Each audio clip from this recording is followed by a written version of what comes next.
Halo, selamat malam Sobat Pintar semuanya. Ketemu lagi bersama saya, Dani Sanja Arvensia, SPSC MPSC Psikolog. Di sini kita ada di acara berarti Berbinar Here Studio, yang merupakan acara yang dibuat oleh platform kami, namanya berbinar.in, yang dikemas dalam nama berarti, yang merupakan singkatan dari Berbinar Here Studio, merupakan produk dari PT Berbinar Insight Indonesia.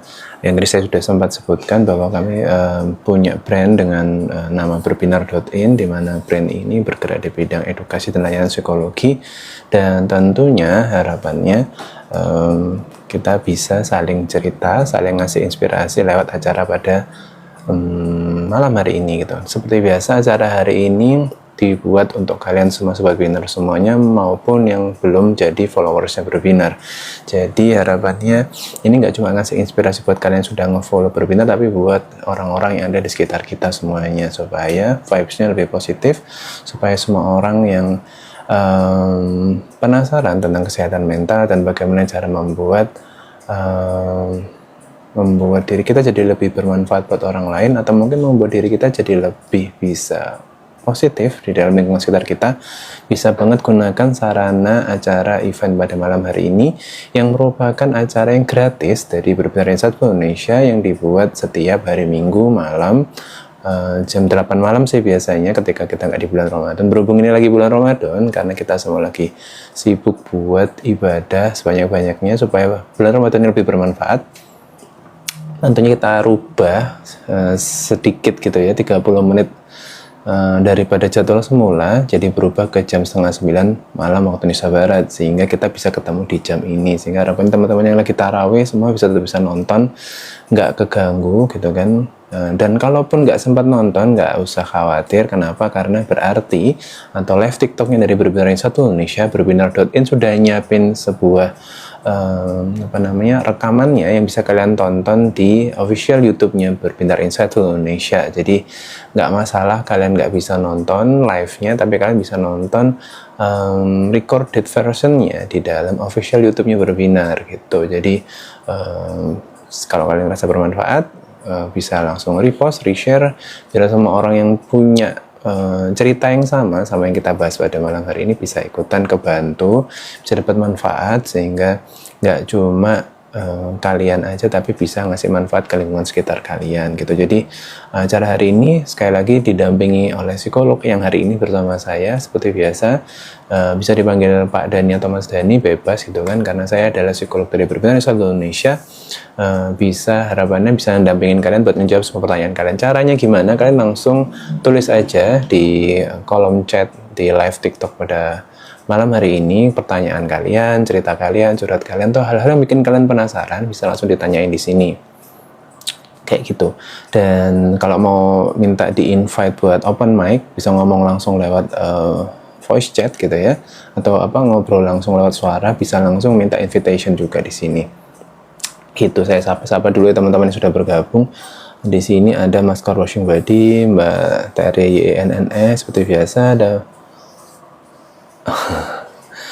Mbak My Love gitu kan, dan ada Mbak Golda Safira, ada Mbak Nash gitu kan, dan juga ada Mbak Ninot, Mbak Tiara Y, ada Mbak ZRNTA 24, ada Mas atau Mbak Draco mungkin ya, ini ada gambar kucingnya, ada Mbak atau Mas Ruby Jane.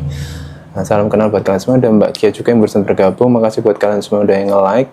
Ini ada juga yang sudah ngasih gift gitu juga. Makasih banyak. Ada barusan OTYWW, ada Mbak Salfir yang ada gambar kupu-kupunya. Mbak Yoli, terima kasih juga udah bergabung. Mbak Rauda, Mbak Nishi, kemudian ada Mbak Golda Safira yang udah bantu nge-share live-nya juga. Terus ada Mbak Tere YNS sudah ngasih like juga. Mbak Lisa, terima kasih sudah bergabung. Terus juga ada ada Mbak My Love, terima kasih sudah datang. Supportnya sangat saya sangat saya apresiasi gitu ya.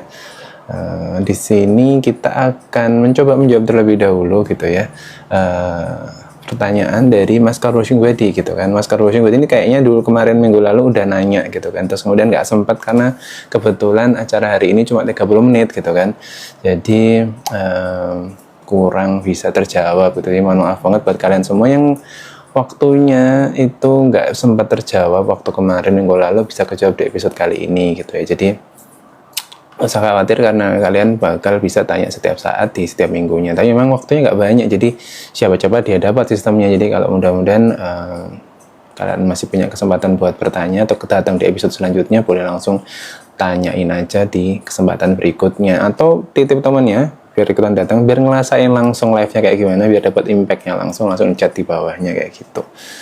Oke, kita coba bahas dari Mas Karushing Wedi. Mas, saya mau tanya minggu lalu, kalau kita mual sama makanan itu sugesti atau apa ya? Kalau kita mual sama makanan, aspeknya banyak banget BTW gitu ya. Jadi nggak cuma tentang psikologis, nggak cuma tentang fisiologis, tapi mungkin bisa juga perpaduan antara keduanya gitu kan. Jadi coba cek terlebih dahulu. Kalau di kami di psikologi, pasti sebelum kalian itu menanyakan terlebih lanjut atau memperoleh penanganan lebih lanjut dari psikolog, biasanya psikolog akan meminta teman-teman yang punya masalah yang ada kaitannya sama fisiologis, misalkan ada pusing, atau mungkin ada masalah-masalah kayak misalkan permasalahan di area-area bagian fisik tertentu, termasuk rasa mual yang muncul gitu dalam tubuh kita, itu pasti psikolog harusnya akan meminta klien untuk bisa bertanya terlebih dahulu atau berperiksa terlebih dahulu ke dokter. Jadi karena bisa jadi aspek-aspek yang harusnya ditangani lewat fisiologis itu memang harus ditangani oleh secara fisiologis oleh dokter. Jadi kalau belum memperoleh perspektif atau diagnosis dari seorang dokter, maka kadang-kadang kami minta untuk ke dokter terlebih dahulu gitu. Lalu kalau sudah dapat semacam point of view dari seorang dokter, biasanya kita tanyain sebelumnya sudah ke dokter atau belum. Nah, kita minta buat cerita dari dokter itu bilang seperti apa gitu kan. Nah, ternyata kalau misalkan memang bukan permasalahan fisiologis, misalkan memang mualnya karena memang ada aspek-aspek permasalahan sama lambung, ada masalah sama atau GERD, atau mungkin mualnya itu karena ada ketidakcocokan gitu kan antara jenis zat tertentu dalam tubuhnya itu yang harus muncul dalam makanan yang dia makan. Mungkin juga bisa berujung kepada keracunan dan segala macam. Itu tentu pasti akan kelihatan gitu kalau kita ngomong pemeriksaan yang dilakukan oleh dokter secara fisiologis. Biasanya juga dokter juga akan menambahkan juga tentang hasil-hasil yang dilakukan pemeriksaannya lewat laboratorium gitu kan, dan biasanya akan muncul di sana. Nah, jika misalkan ternyata sudah diperiksakan ke dokter, sudah dicoba dicek di lab, ternyata memang tidak ada hubungannya sama yang kita sebut sebagai mual secara fisiologis, maka saya baru bisa memberikan masukan. Nah, ini kita anggap permasalahannya sudah selesai dengan dokter gitu ya, dan sudah memang, atau mungkin dokter tidak menemukan gejala atau penyebabnya gitu kan.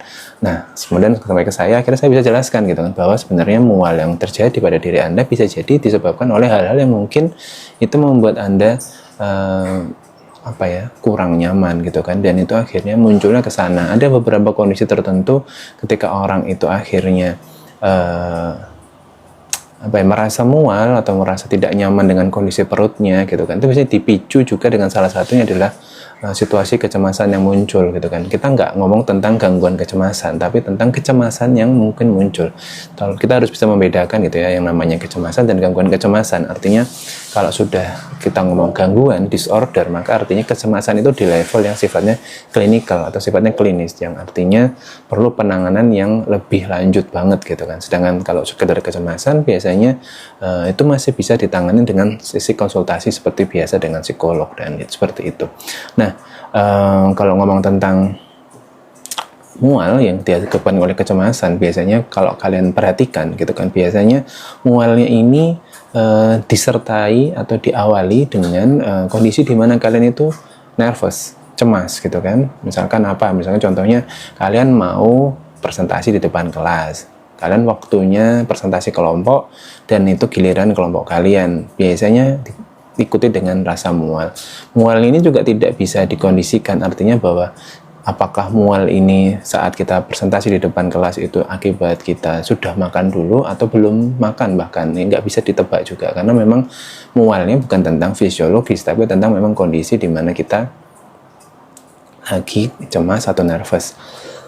Ada sesuatu yang dalam pikiran kita yang menyebabkan kita jadi tidak siap secara psikologis untuk menerima kondisi yang kita hadapi di depan mata gitu kan. Akhirnya kita berpikir hal-hal yang membuat kita jadi lebih terpacu untuk bisa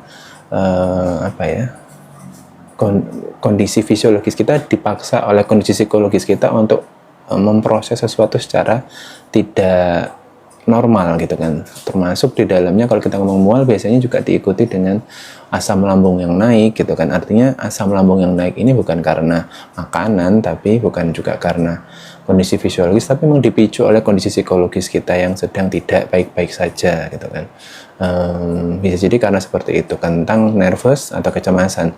Tapi juga bisa jadi mual yang kita rasakan itu karena kita juga punya kondisi ketakutan tertentu pada sesuatu. Ketakutan yang dimaksud ini bukan cuma nervous atau cemas gitu ya, tapi takut akan sesuatu. Misalkan kita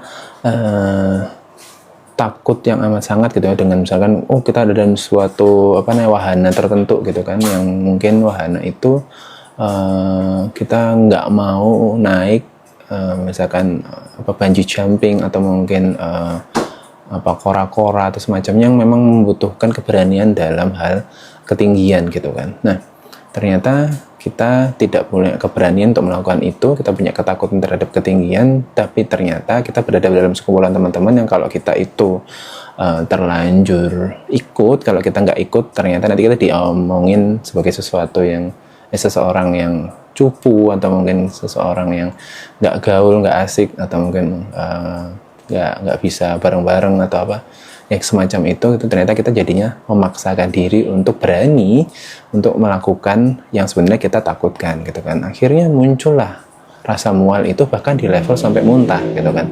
Saking takutnya sampai muntah, biasanya kayak gitu. Di level ekstrim tertentu kita bisa sampai muntah yang nggak berhenti-berhenti bahkan kayak gitu, karena saking mualnya itu diakibatkan oleh rasa takut yang nggak selesai gitu kan.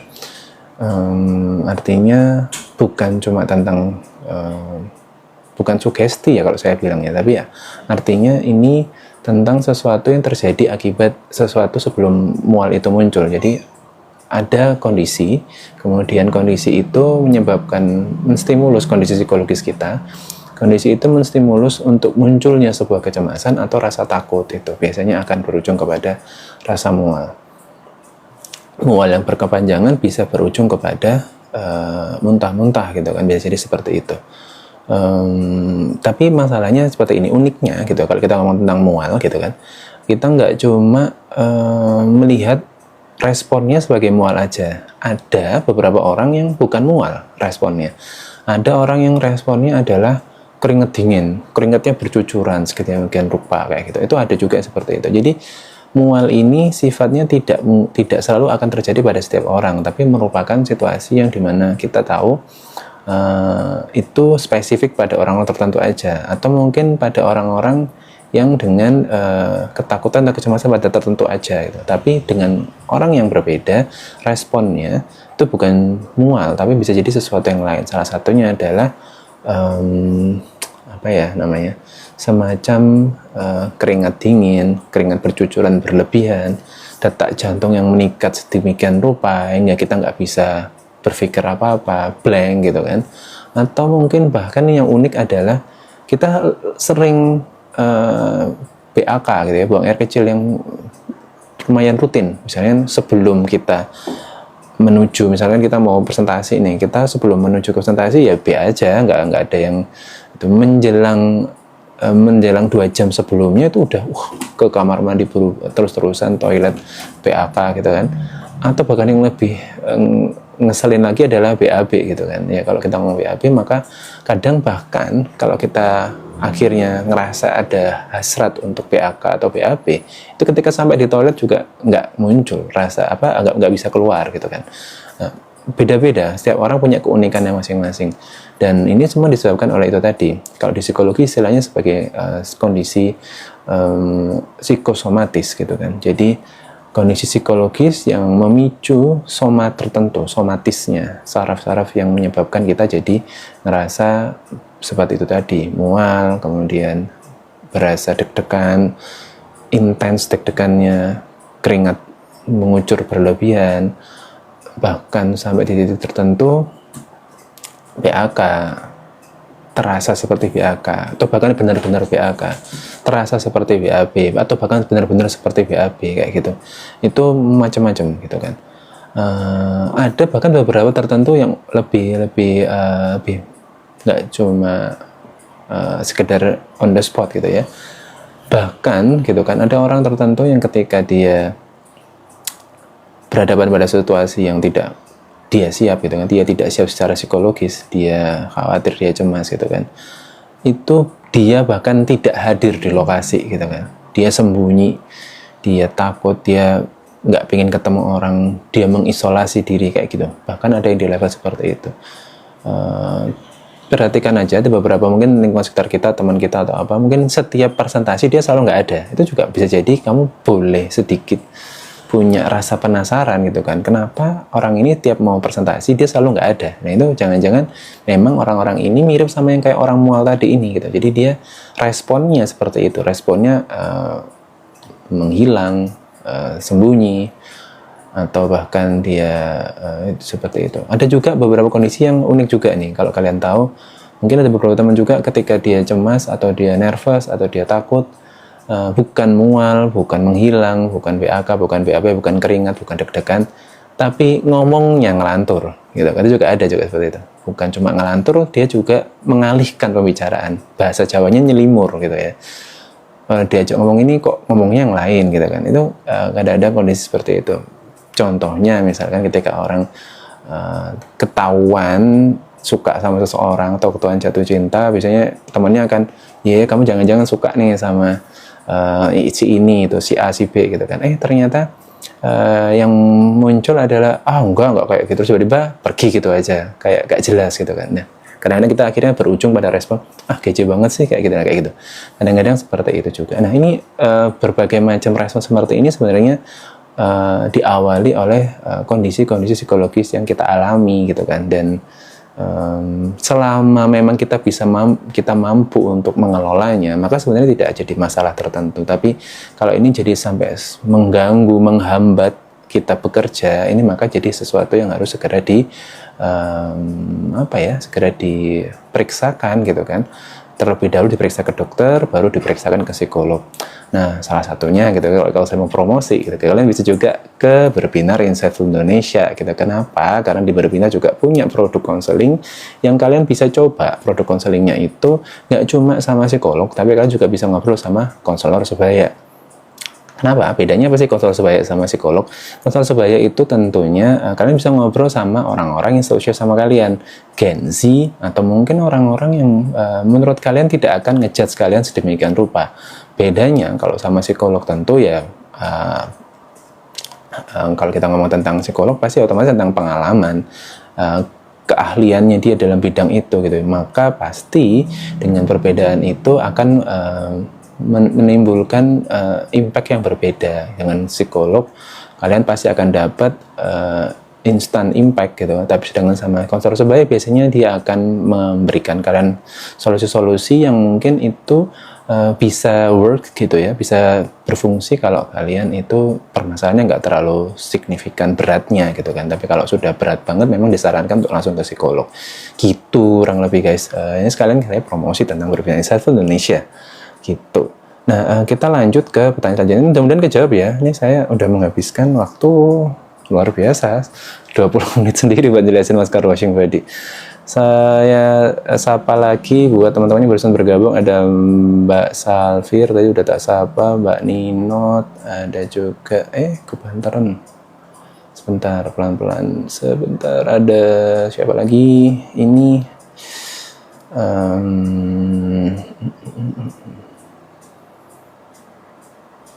Masnya nggak bagus jadi susah on mic. Oh ya nggak apa-apa, nggak usah on mic, nggak apa-apa, bisa ngechat juga. Ada Mbak Rauda, salam kenal. Ada Mbak Ruby Jane, Yoli, Mbak Yoli, Mbak OTJWW, Mas Upi atau Mbak Upi MN. Ada Milky Sunshine, wow, Milky Sunshine. Oke, Milky Sunshine. Ada Mbak Rahmah Yulia, ada Mrs. Orchid, wah suka anggrek sepertinya. Ada Mbak Nola Ongs, ada Mas Wijaya _ Paradewa. Mbak Nola Ongs sudah ngasih gift. Mbak Liza juga, aku dikasih gift liwetan sama Mbak Liza. Terima kasih nasi liwetnya, mudah-mudahan tersampaikan rasa nikmatnya. Karena buka puasa dikasih liwet, oke, it's okay. Ada salam juga buat Mas Fendi Fir MN _24. Terus ada Mbak atau Mas Pangeran 007. Wah, dari negara mana nih? House of Wolves, salam juga, terima kasih sudah bergabung.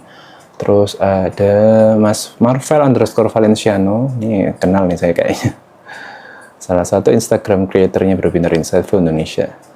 Ada Mbak Lala, salam, selamat malam. Terus ada Mbak atau Mas Good Job yang ada pakai profile picture si pentol. Ada Mbak atau Mas Rasa Kustor.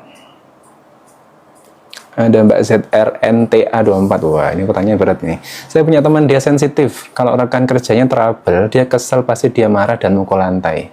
Saya punya teman, dianya sensitif. Kalau rekan kerjanya trouble, dia kesel, pasti dia marah dan mukul lantai. Lalu pertanyaannya adalah, apa Mbak ZRNT_24? Apa aku harus menebak pertanyaannya? Oke, mungkin di bawah, aku coba scroll ke bawah ya. Ada Mbak Nehi, terima kasih. Makasih udah yang like ya, Mas Marvel, Mas Car Washing Body. Oke, kemudian ada Mbak Kiwi dengan gambar kucingnya, salam kenal, udah nge-share juga, terima kasih udah nge-like dan nge-share. Mbak Golda Safira, kenapa kok roller coaster? What's wrong? Mungkin bisa diceritain kenapa kok roller coaster. Ada Mbak PTRYNBLA, waduh panjang ini. Mbak Ismanis R, terima kasih udah nge-like. Ngirim rose lo, luar biasa nih. Padahal kita udah nggak di bulan Februari ya. Terima kasih buat mawarnya Mbak Ismanis R. Apa ini? Kok tiba-tiba Mbak Golda Safira ngomong-ngomongnya Asbun? Oke. Maaf Pak, soalnya baru lihat gift-nya lucu banget. Cara ngedepinnya gimana Pak? Oke, ini ketemu baru pertanyaannya di bawah. Jadi kata tadi Pak naik wahana. Asbun asal bunyi Pak tadi yang cemas. Ya betul. Jadi kadang-kadang memang orang-orang dengan kecemasan tertentu, dia nggak bisa mengelola apa yang dia mau sampaikan. Jadi sebenarnya kadang kita tuh harus hati-hati juga using our terms gitu ya. Kalau mau ngomong sama orang, galau, asbun, ini, depresi, stres, apa, itu kadang-kadang tidak semua bisa diproduksi dengan baik ketika orang mendengar kata-kata itu. Jadi artinya berhati-hatilah gitu ketika kita mau pakai istilah-istilah tertentu. Takutnya orang yang kita ngajak ngobrol itu nggak bisa sefrekuensi sama kita, akhirnya dia salah paham gitu kan. Nah, saran saya sih mulai sekarang gunakan bahasa Indonesia yang baik dan benar. Supaya orang nggak salah paham. Oke, kita sambung lagi ke pertanyaan Mbak ZRNTA ya. Saya punya teman, dia sensitif, kalau rekan kerja yang trouble, dia kesal, pasti dia marah dan mukul lantai. Pertanyaannya adalah cara ngadepinnya gimana Pak, gitu kan. Oke, temannya sensitif gitu kan, ternyata kalau marah, kesal, dia mukul lantai gitu kan.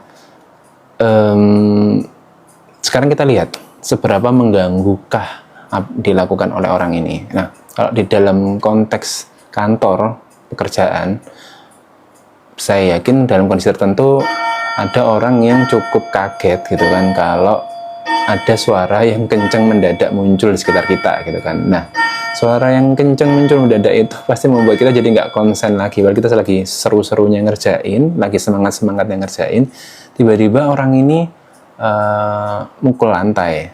Itu kalau kondisinya kita lagi ngerjain, orangnya tiba-tiba mukul lantai, jadi kaget. Jadi mengganggu, kata kuncinya itu. Kemudian berikutnya kita ngobrol gitu kan. Ngobrol maksudnya nggak ke arah sana, tapi ternyata malah bikin orang itu mengarah ke sana gitu kan. Kita ngarahnya ke A, dia malah mikirnya ke arah B.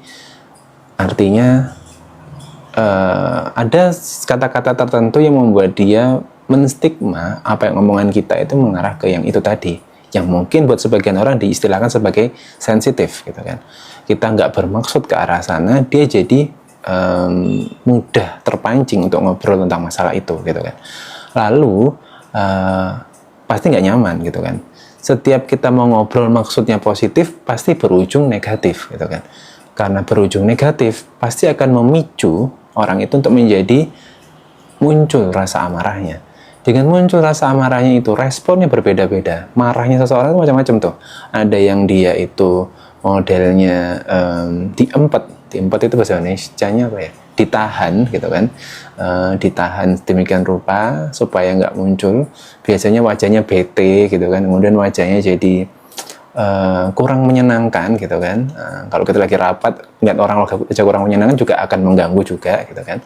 Itu kalau ditahan. Kemudian yang diekspresikan. Nah, ekspresikan itu ada dua macam. Ada yang lewat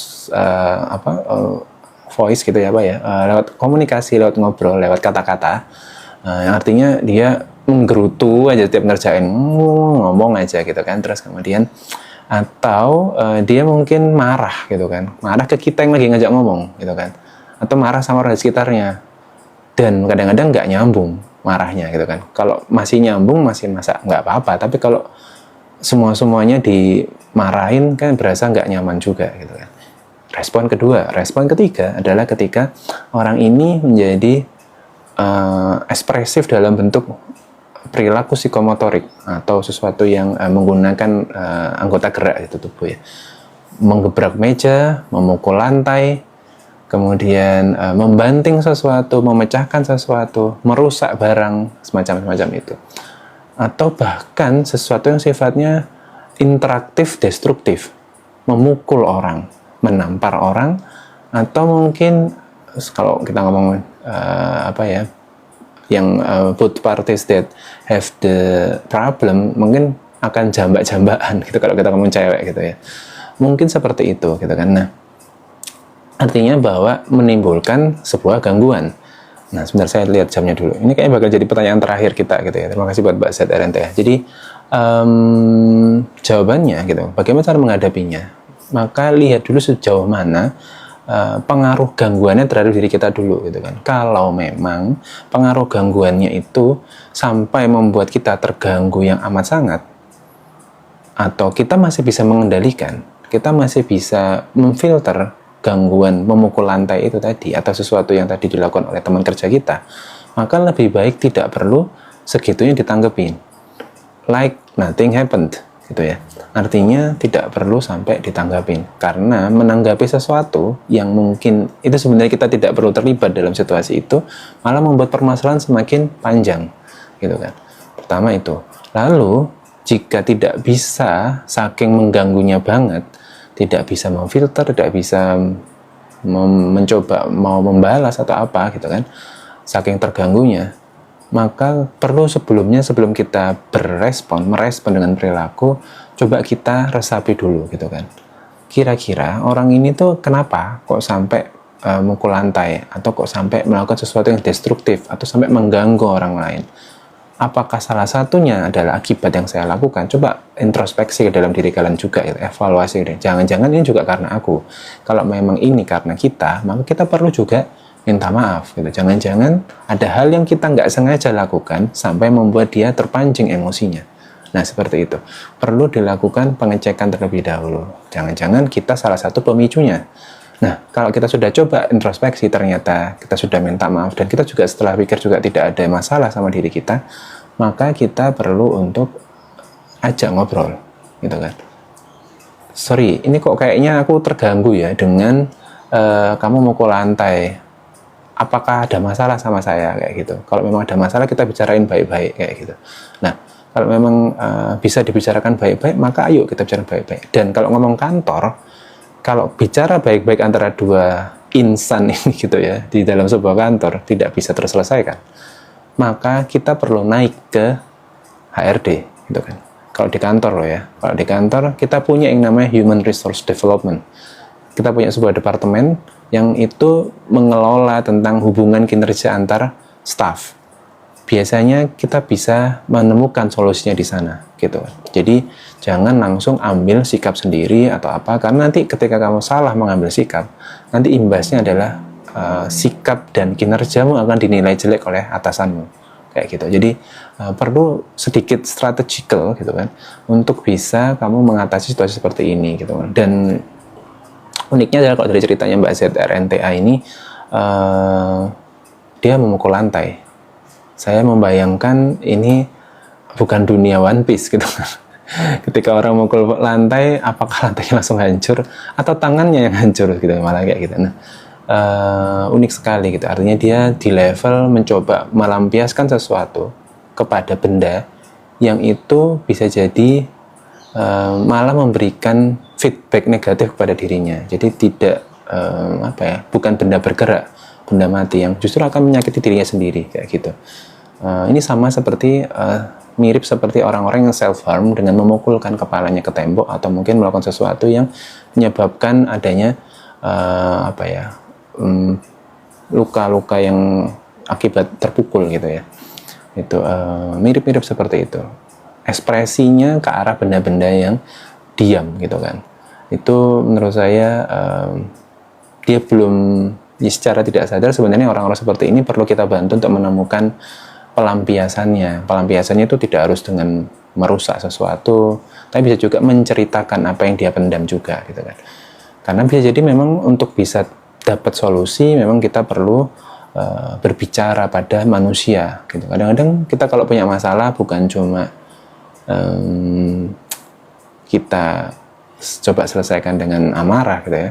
Kita kadang beberapa, ya kalau trennya sekarang, anak zaman sekarang mungkin overthinking gitu kan. Nanti dipikirin semuanya sendiri. Padahal sebenarnya masalah interaksi, masalah yang berkaitan dengan sesama manusia gitu. Bahkan yang nggak sesama manusia pun itu bisa dicarikan solusinya dengan berinteraksi bersama orang lain. Berinteraksi pun kalau kita mau efektif dan efisien, kita bisa ke orang-orang yang ahli di bidangnya untuk bisa dapetin masukan-masukan yang positif buat diri kita. Kalau memang mau arahnya ke sana, bisa Mbak ZRNTA untuk ngajakin nih orangnya buat ngobrol sama orang yang lebih bisa bantu dia kayak gitu. Tapi kalau memang ini tentang hubungan kerja, maka perlu juga melibatkan HRD agar permasalahan nggak semakin runyam gitu. Mudah-mudahan kejawab ya. Ntar saya akan coba bacain lagi sebelum kita tutup pada malam hari ini. Tapi kenapa ya kadang kita suka asbun gitu kan? Ini coba dijawab di ini ya, ditanyain di episode selanjutnya ya, Mbak Liza ya. Kayaknya Mbak Liza habis pulang dari taraweh nih. Kadang asbun itu enak, jadi ngerasa terhibur dengan asbun sendiri. Oke. Mungkin itu bagian dari kalau kamu suka ngomong gitu ya, suka self talk gitu kan. Self talk tuh nggak harus tentang ke dalam diri sendiri, dalam hati, tapi juga bisa menggerutu sendiri gitu kan. Mungkin itu bagian dari katarsismu, maksudnya mencoba mengurangi stressful yang kamu rasain kayak gitu. Tapi memang harus terms and condition-nya harus benar ya, jangan sampai kamu ngomong sendiri di tempat yang ada orang yang ngelihat itu. Takutnya orang jadi salah paham gitu kan. Wah, kenapa ini kok ngomong sendiri? Nah, jadinya masalah baru lagi gitu kan. Judgement orang lain yang muncul. Gitu. Oke. Kadang juga lagi pas ngobrol tiba-tiba blank. Bismillah, quarter 2025 no asbun. Oke, amin, mudah-mudahan ya. Oke, terima kasih Pak. Bener Pak, baru pulang. Oke, terima kasih buat kalian semua yang sudah hadir. Mostly hari ini pertanyaannya berkaitan dengan yang namanya pengelolaan diri, penyebab orang menjadi cemas gitu kan, dan beberapa hal tentang karakter-karakter manusia yang mungkin dalam kondisi yang tidak memungkinkan untuk bisa mengontrol emosinya. Mudah-mudahan seluruh yang kita bahas pada malam hari ini bisa jadi insight baru buat kalian semua, karena berarti kita nggak punya topik khusus gitu ya, karena kalian bisa bertanya apapun. Karena di Berarti Berbinar Here's to You, acara dari berbinar.in ini sebenarnya acara yang bisa memfasilitasi kalian buat menjawab semua permasalahan kalian yang bikin kalian penasaran kayak gitu. Dan harapan bisa terbantu. Dan buat kalian yang tadi sempat nanya, mungkin tadi ada beberapa yang nanya-nanya terus belum terjawab, bisa ditanyain di episode selanjutnya. Masih sama, selama masih bulan Ramadan kita akan hadir di jam 8:30 malam waktu Indonesia Barat. Atau kalian juga bisa, yang tadi sudah sempat selesaiin gitu ya, bisa nonton, jangan lupa nonton di official YouTube-nya Berbinar Insightful Indonesia. Jangan lupa subscribe, like, dan komen, serta reshare gitu ya, supaya semua makin dapat manfaatnya lebih besar kayak gitu. Langsung cek aja di YouTube-nya Berbinar Insightful Indonesia. Dan jangan lupa buat nge-follow berbagai sosial media Berbinar, karena di Berbinar juga kita punya berbagai macam acara, produk yang menarik, mulai dari psikotes, tes psikologi ya, kemudian juga ada konseling, ada kelas, kemudian juga ada mood scientist, kaos motivasi, atau juga emo shuffle, atau bahkan kita juga punya yang namanya Berbinar Consulting. Ini buat kalian yang punya startup bisnis, yang pingin ngebangun bisnis dari awal, tapi butuh bantuan dari HR profesional. Jadi kali kita bisa akan bantu di sana juga. Gitu dari Berbinar Indonesia, kita punya tagline Berbinar selalu ada buat kamu. Harapannya semua yang kita kasih pada malam hari ini bisa benar-benar bikin kalian terbantu.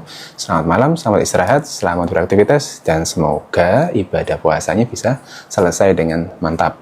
Selamat malam, assalamualaikum warahmatullahi wabarakatuh.